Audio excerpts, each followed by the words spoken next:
Class 11th के subject chemistry का आज का हमारा टॉपिक है गुणित अनुपात का नियम।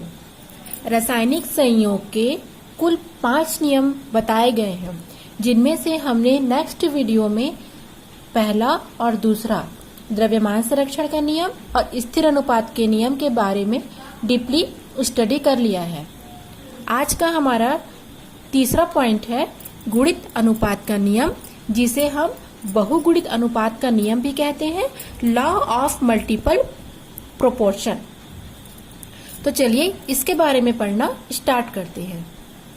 सबसे पहले ये देखेंगे कि इस नियम को किस वैज्ञानिक ने किस सन में दिया है। इस नियम का प्रतिपादन सन 1803 में जॉन डाल्टन ने किया था। उन्होंने क्या दिया? नियम या परिभाषा आपको याद करनी पड़ेगी कि जब दो तत्व संयोग कर दो या दो से अधिक यौगिक का निर्माण करते हैं, तब किसी एक तत्व के द्रव्यमान में जो दूसरे तत्व के निश्चित मात्रा से संयोग करते हैं, वो एक सरल अनुपात में होते हैं। अब जो परिभाषा दी गई है, मैं आप लोग को उसे हम एग्जाम्पल के थ्रू में समझा रही हूँ। तो एग्जाम्पल इसका हम देख लेते हैं। यौगिक, द्रव्यमान और गुणित अनुपात। तो यहाँ पर यह कहा जा रहा है कि जब दो तत्व, तो यहाँ पर एक तत्व कार्बन लिया गया है और दूसरा तत्व ऑक्सीजन लिया गया है।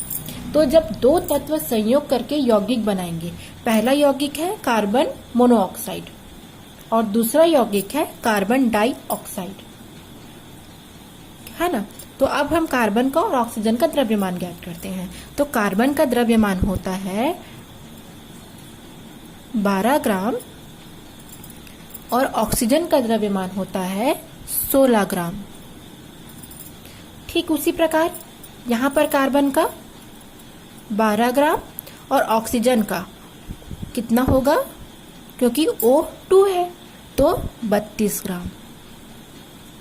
अर्थात कहा जा रहा है कि जब दो तत्व अर्थात कार्बन और ऑक्सीजन दो तत्व हुए, वो आपस में संयोग करके दो या दो से अधिक यौगिक का निर्माण करेंगे। कार्बन मोनोऑक्साइड और कार्बन डाइऑक्साइड का निर्माण करेंगे। तब किसी एक तत्व के द्रव्यमान, अर्थात ये दोनों देख रहे हैं आप, सेम है। जब किसी एक तत्व का द्रव्यमान जो दूसरे तत्व के निश्चित द्रव्यमान से संयोग करता है, वो एक सरल अनुपात में होता है। अर्थात यहाँ पर 16 और यहाँ पर 32, 12 अनुपात 16 और 12 अनुपात 32। अर्थात यहाँ पर जो ऑक्सीजन का अनुपात भिन्न भिन्न है, किंतु कार्बन का अनुपात क्या है? सेम है। तो कहा जा रहा है कि जब दो तत्व संयोग करके दो या दो से यौगिक का निर्माण करते हैं, दो या दो से अधिक यौगिक का निर्माण करते हैं, तब किसी एक तत्व का द्रव्यमान जो दूसरे तत्व के निश्चित द्रव्यमान से संयोग करता है, वो एक सरल अनुपात में होता है। अर्थात यहाँ पर 16 अनुपात 32 हुआ। अगर हम इसे देखें 16 के पहाड़े में, 16 एकम 16, 16 दूनी 32, तो क्या हो जाएगा? 1 अनुपात 2। क्लियर हुआ? एक बार और, जब दो भिन्न भिन्न तत्व आपस में संयोग करके दो या दो से अधिक यौगिक का निर्माण करते हैं, तो एक तत्व जिसका द्रव्यमान भिन्न भिन्न होता है, वो दूसरे तत्व के निश्चित द्रव्यमान से संयोग करते हैं, वो हमेशा एक सरल अनुपात में होते हैं। यदि आपको इस एग्जाम्पल से समझ नहीं आ रहा है, तो हम एक और एग्जाम्पल से इसे समझ सकते हैं।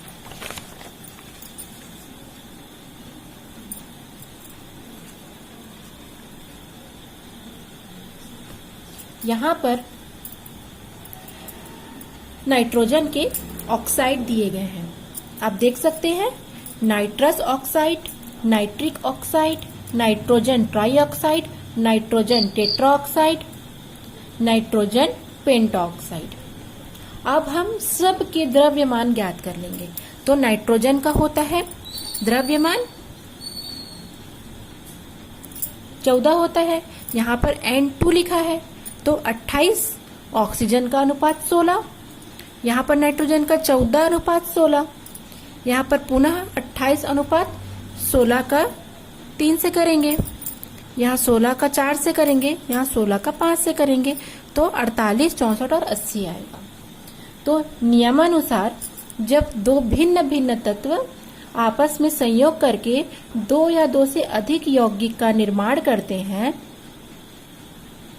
तब एक तत्व जिनका द्रव्यमान भिन्न भिन्न होता है वो दूसरे तत्व के निश्चित द्रव्यमान से संयोग करते हैं, वो सदैव ही निश्चित अनुपात में होते हैं या सरल अनुपात में होते हैं। तो यहाँ पर आप देख सकते हैं नाइट्रोजन का अनुपात सेम नहीं है, यहाँ पर 28 है लेकिन यहाँ पर 14 दिए रखा है। तो या तो हम सबको 28 रखें या तो हम सबको 14 रखें। तो अब हम क्या करेंगे, सबको 14 में कन्वर्ट करेंगे। तो यहाँ पर हम इसे अगर हाफ कर दिए तो इसे हाफ करेंगे, ये सेम रहेगा, इसके साथ कोई छेड़खानी नहीं। यहाँ पर फिर 28 को यहाँ पर हाफ करेंगे, हाफ कर दिए,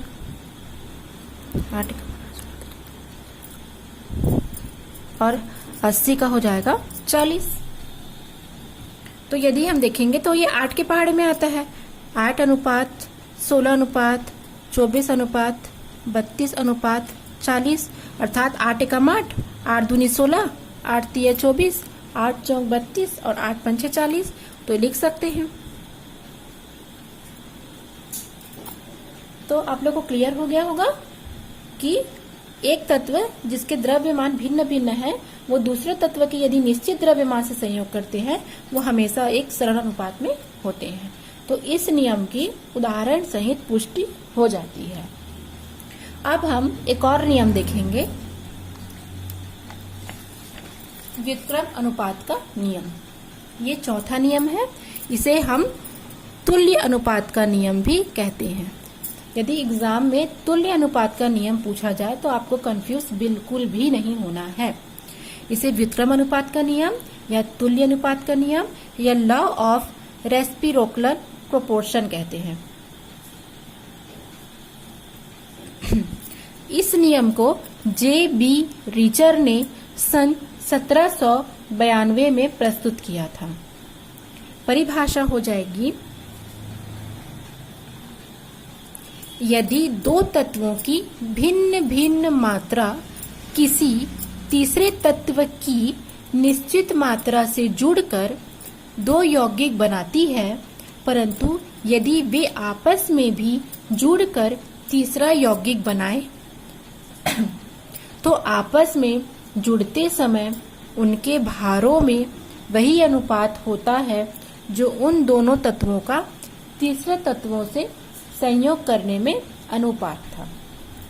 अगर ये परिभाषा आप लोग को बड़ी लग रही है, डिफिकल्ट लग रही है, तो एक और परिभाषा आप लोग के सहूलियत के लिए मैं लिखी हूँ। यदि दो भिन्न भिन्न तत्व किसी तीसरे तत्व के एक निश्चित भार से संयोग करते हैं तो पहले दोनों तत्वों का भार या तो उसी अनुपात में होंगे जिसमें वे परस्पर संयोग करते हैं, या फिर वह अनुपात उनके संयोग करने के भारों का सरल गुणक होगा। ये परिभाषा आपको बिल्कुल समझ में नहीं आई होगी, ये थोड़ा सा कठिन और जटिल है। इसे हम यदि एग्जाम्पल से समझेंगे तो आपको तुरंत ही समझ में आ जाएगा, एग्जाम्पल भी और परिभाषा भी। तो चलिए इसका एग्जाम्पल के थ्रू हम समझ लेते हैं।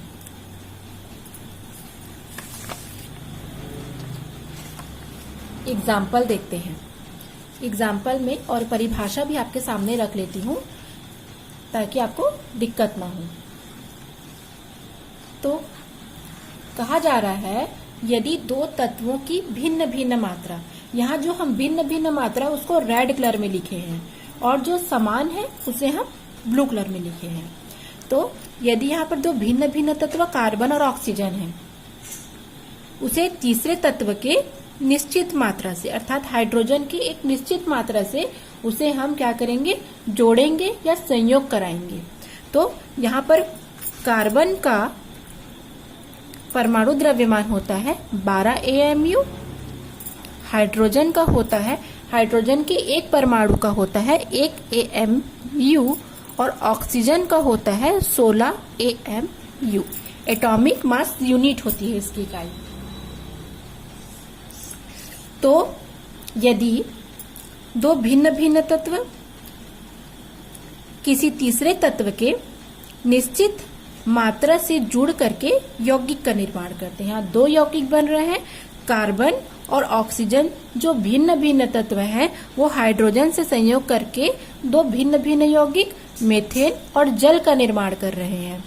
तो यहाँ पर हाइड्रोजन का क्या हो जाएगा, चूंकि हाइड्रोजन के एक परमाणु का द्रव्यमान एक AMU होता है, इसलिए यहाँ पर हाइड्रोजन के 4 परमाणु लिए गए हैं। तो यहाँ पर हो जाएगा 4 अनुपात कार्बन का होता है 12, तो 12 लिख लेंगे। उसी प्रकार यहाँ पर हाइड्रोजन का 2 परमाणु लिया गया है, तो यहाँ पर 2 हो जाएगा और ऑक्सीजन का होता है 16, तो 16 लिख लेंगे।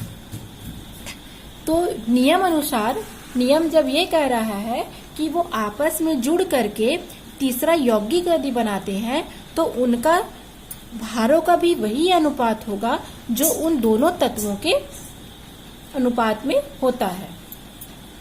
तो जरा इसे समझ लेंगे स्टूडेंट्स।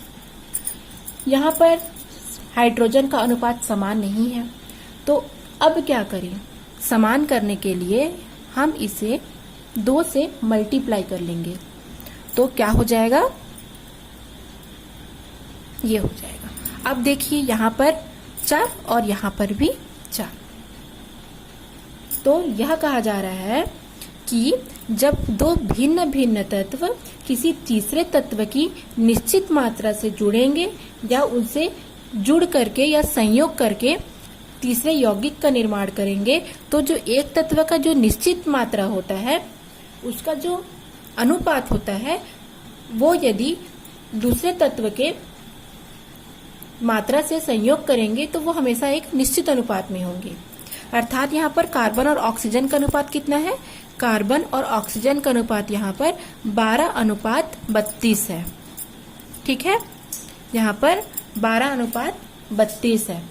तो कार्बन और ऑक्सीजन आपस में संयोग करके कार्बन डाइऑक्साइड का निर्माण करेंगे। तो कार्बन डाइऑक्साइड में अनुपात कितना हो जाएगा, कार्बन का होता है 12 और ऑक्सीजन का 16 होता है, लेकिन यहाँ पर O2 लिखा है तो कितना हो जाएगा 12:32, जो कि नियम की पुष्टि करता है। अब इसे हम नीचे वाले परिभाषा से एक बार आप लोग को समझाती हूँ कि यदि दो भिन्न भिन्न तत्व अर्थात कार्बन और ऑक्सीजन, ये दो भिन्न भिन्न तत्व हैं, ये आपका एग्जाम्पल है और ये आपका परिभाषा है।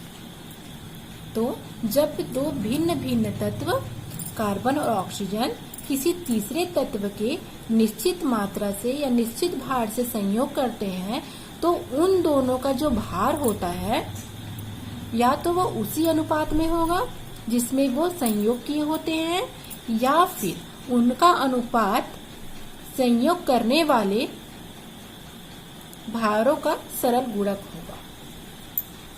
अर्थात ये जो दो तत्व हैं ये हाइड्रोजन की निश्चित मात्रा से संयोग करते हैं, तो यहाँ पर इनके जो द्रव्यमान है वो तो भिन्न भिन्न है, लेकिन यहाँ पर हाइड्रोजन का जो द्रव्यमान है वो निश्चित है। और यदि ये दोनों तत्व मिल करके एक दूसरे यौगिक का निर्माण करते हैं तो इसका भी वही अनुपात होगा जिसमें वो संयोग किए थे या उसका सरल गुणक होगा। तो आप लोग विक्रम अनुपात का और गुणित अनुपात का नियम को अच्छे से पढ़ करके समझ लेंगे।